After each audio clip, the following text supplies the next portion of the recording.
Hi, this is Michael from Expanse VR, and in this video we're going to be continuing on from the last FPS episode, and we're going to be adding some more functionality to our object interaction, mainly being able to unlock our doors with the consoles and using events to help with the trigger systems for the lights and for the doors. And if you're new to the channel, don't forget to like this video, subscribe to the channel, and of course click that notification button down below to make sure you are notified whenever I post a new tutorial for you. So let's continue on with our door script. So what we're going to do here is create set locked state. And there's a couple of different ways that we can do this, but the first way to do it is that we're going to set our is locked to false, to true, sorry. And we're going to set this to public. So I'm going to show you the first way that we can do this. There's a quite simple way, and for prototyping could be work just as well. And where are our prefabs, before I forget as well, set door 2 as a prefab in case I want to use it again later on. So console here.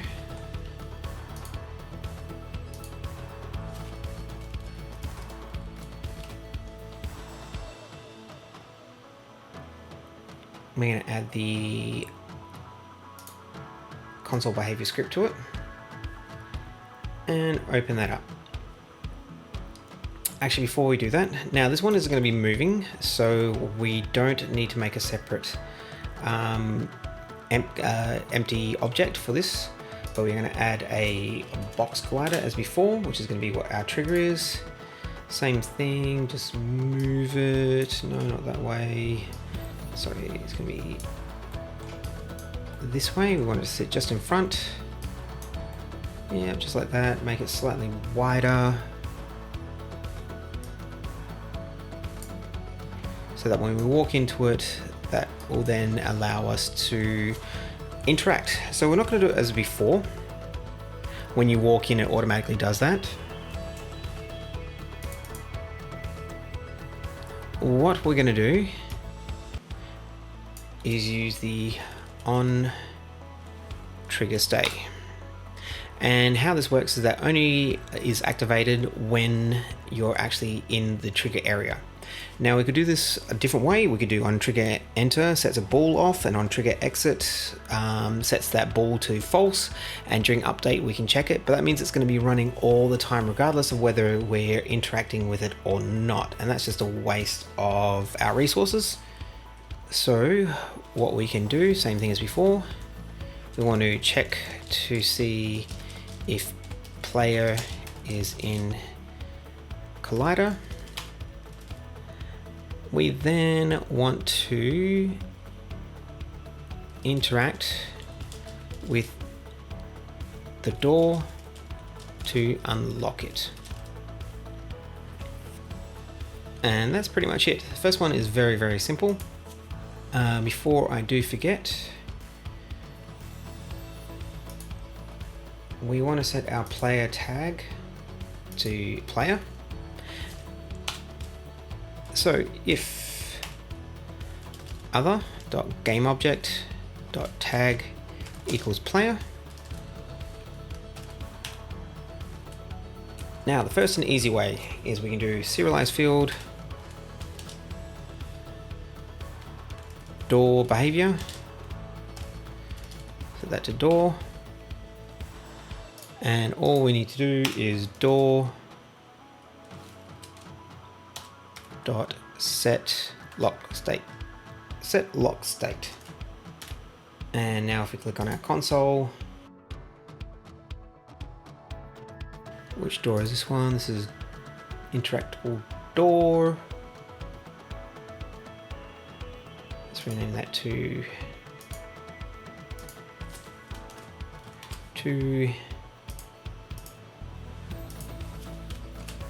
1.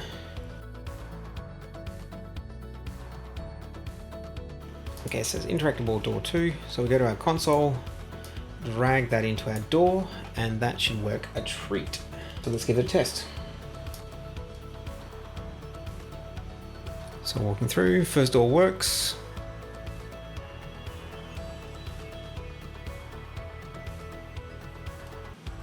Come to our console.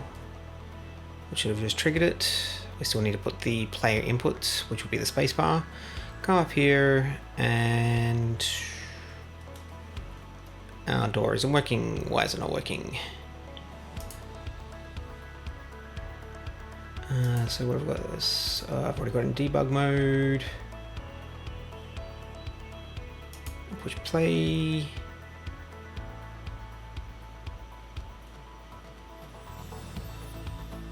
I walk through.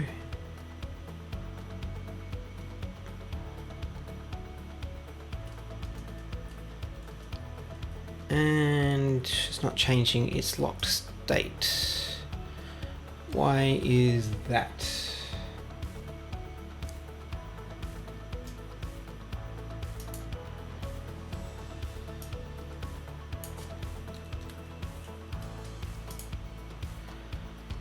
Player tag is player. Player tag is correct. Oh, you probably saw me typing this before and I was screaming at the screen to say, Michael, that's wrong. So that should be false. Try that again.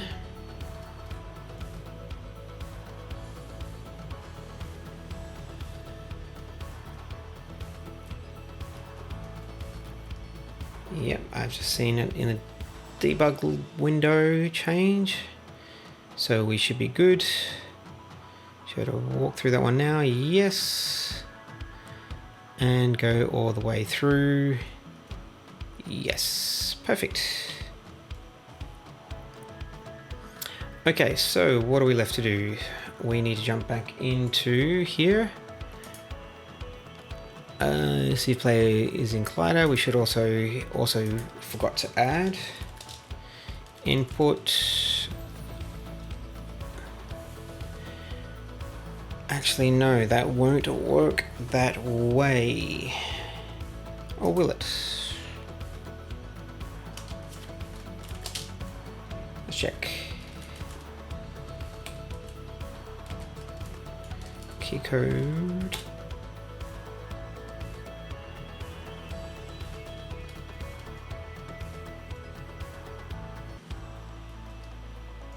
Okay, so we come up to our collider. We are in.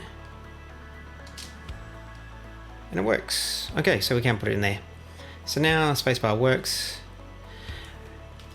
And we have unlocked. And in case you weren't sure what has happened here, is I was using this here in debug mode. So let's go back to normal.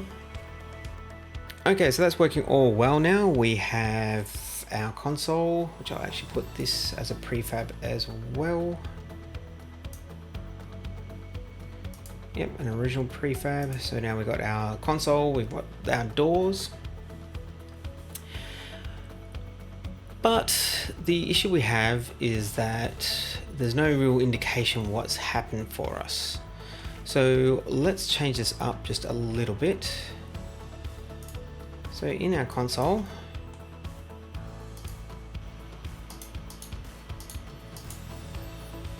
where are we? Snaps. Let me click on our light. Actually, no, it's not snaps. It's our scene lights.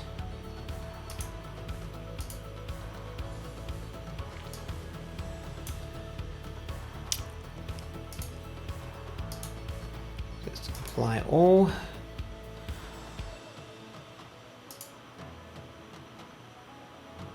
Alright, so first thing we're going to do, here we're going to do color, activated color, light, actually we'll make that a serialized field as well.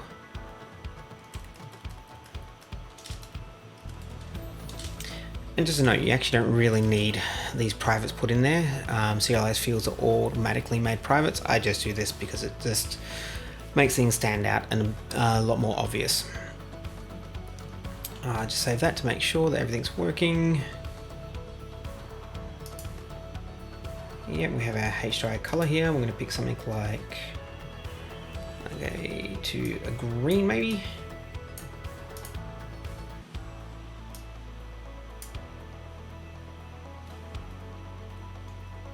Working.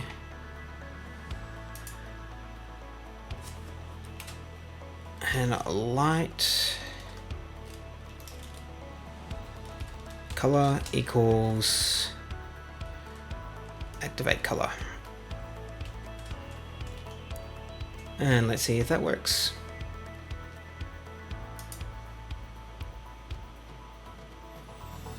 So as we come over here, we're in our area and we should be able to go, here we go. It has changed color, letting us know that it's worked. So the last thing that we need to do is we need to also change this light up here to green when we unlock it. So if we jump into Visual Studio and we go to here, so there's a couple of different ways that we could do it. Actually no, we'll go to console behavior. This other one isn't a light.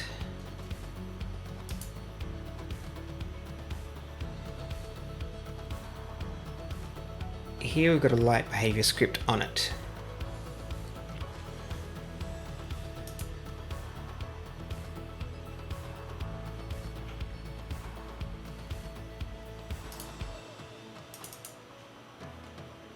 And if we open that one up,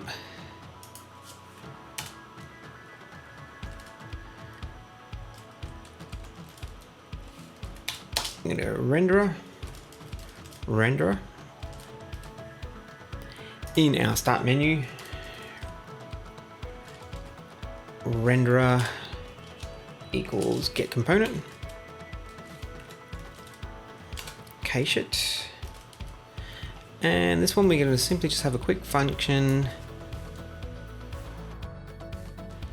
and quite easily render.material.color equals color.green.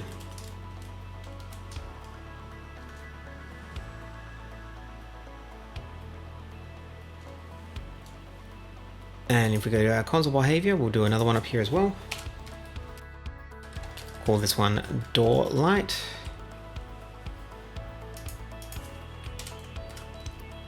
And simply door light dot set active light.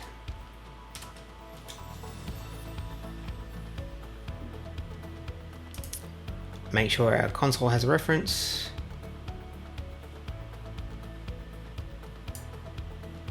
To our door light, and we should now see it all working.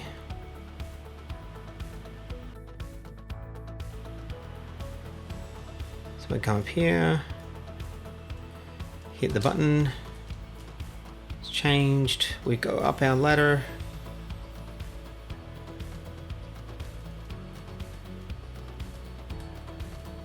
door's working, but our light's not. Why not?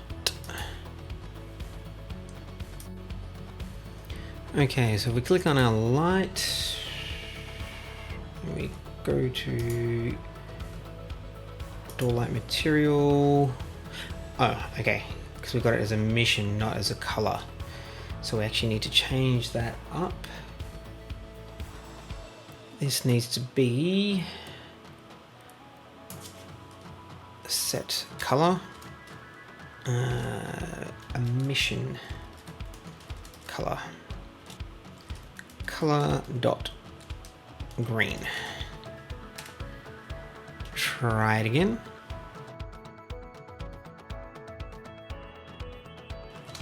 We've pushed the button, it's working. Up the stairs, and there we go, we got our green light and our door opens. Perfect. Now, for all intents and purposes, this is working fine. The issue we have here is if we go to our console behavior script, we're having to add a lot of things in that we shouldn't really need to. The console shouldn't have to know about this light, and to be honest, the console really doesn't need to know about the door either. It should just know that it's been pressed, and that should be enough. Now, I've already done a tutorial on events. So if you look above now, you should be able to click on that one. And if you look down below in the video description, you will see a link to that tutorial as well. So what we're going to do now is add an event for the console. And I'm not going to go into details too much. Like I said, you can check out that tutorial that describes exactly what's going on here. So what we're going to do is public static event using system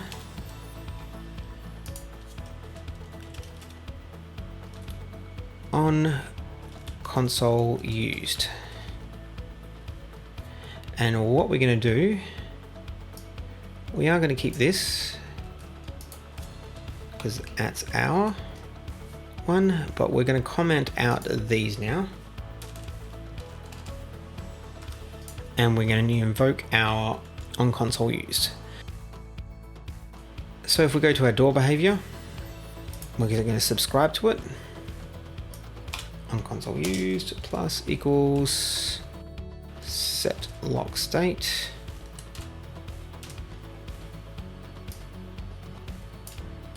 And as we always say, for best practice, make sure that on disable we unsubscribe.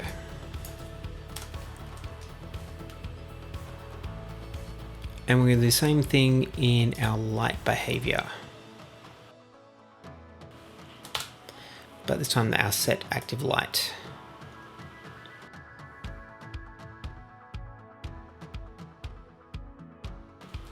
And the great thing about this and why it's so powerful is if I want, I can now remove this light from the scene and nothing breaks. Nothing is in, no dependencies are lost. Where before, if I removed that light from the scene, there would be an error caused by this call here. So now if we push play, it should still work as normal. Door opens and is unlocked. So now we can remove these. The only small issue we have now is if I wanted to set up more of these doors to be locked, this console is going to unlock all of them. So we just need to add one more small thing in. So what we're going to do here with all our items is we're going to serialize field, an integer, and we're going to go console ID. And what we can do here to our action is that we can pass this in. Now this is going to cause an issue with our other ones. So if we go to our door behavior, same thing. Actually, we probably should make this the top one, as this is probably one of the more important things. Door ID.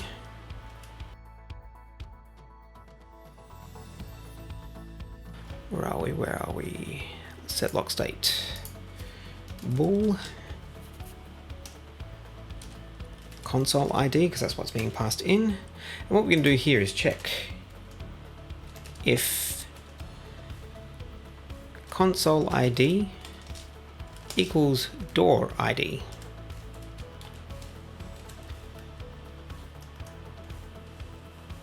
Oh, sorry, that should be an integer.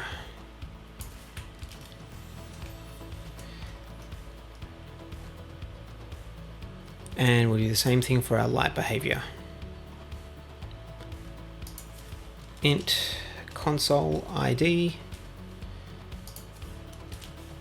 if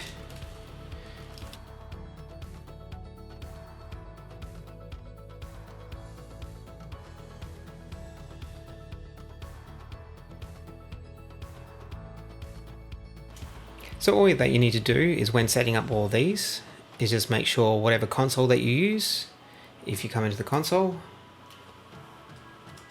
you set the console ID, then you go to your door, set the door ID, and then finally to our door light, and set the light ID to the same. And what will happen then, and I know this is us just running through it all over again. Click. It's gone green and the door opens once again. So what we can do now with very big ease, just make sure that I've saved all the overrides here. Yes. Is that if we go back to our first room now,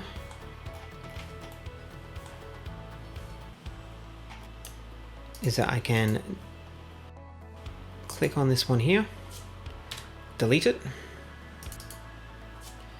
delete the light, go to our prefabs, bring in another console,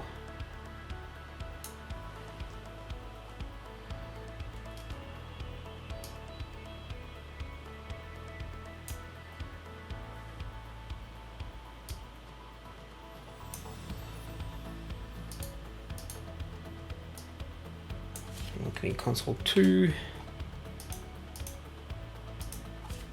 It's going to be console 1. We're going to call the ID on this one is 1. We're going to look at our door here. Set the ID on this one to 1. It is locked. And it should be as simple as that. So we walk up to our door. Doesn't open now. Hit the button and it opens, and presto, we're done. And that there is a perfect example of how quick and powerful events can be and how we can make interactions very super simple and easy. So it's 1 AM in the morning here now, so this is where I'm going to be finishing up this video. Hope you got a lot out of it. Make sure that you do check out the video I did on events, which explains what just happened there a lot more in depth, and then come back and check this out again and you should be able to understand exactly what happened there and how to use it properly. So that's it for this week. It's 1 AM in the morning, so definitely a perfect time to wrap this one up. Hope you really got a lot out of it. As I said before, make sure to check out the other video on events, and that explains everything that's going on. And in the next video we'll be looking at our first weapon and shooting it, and we'll be progressing on from there. So thank you very much and see you in the next video. And thanks for watching. Don't forget to like and share to help grow our beautiful Unity community, and don't forget to hit that subscribe and notification button below to make sure you get to see our next video. See you shortly.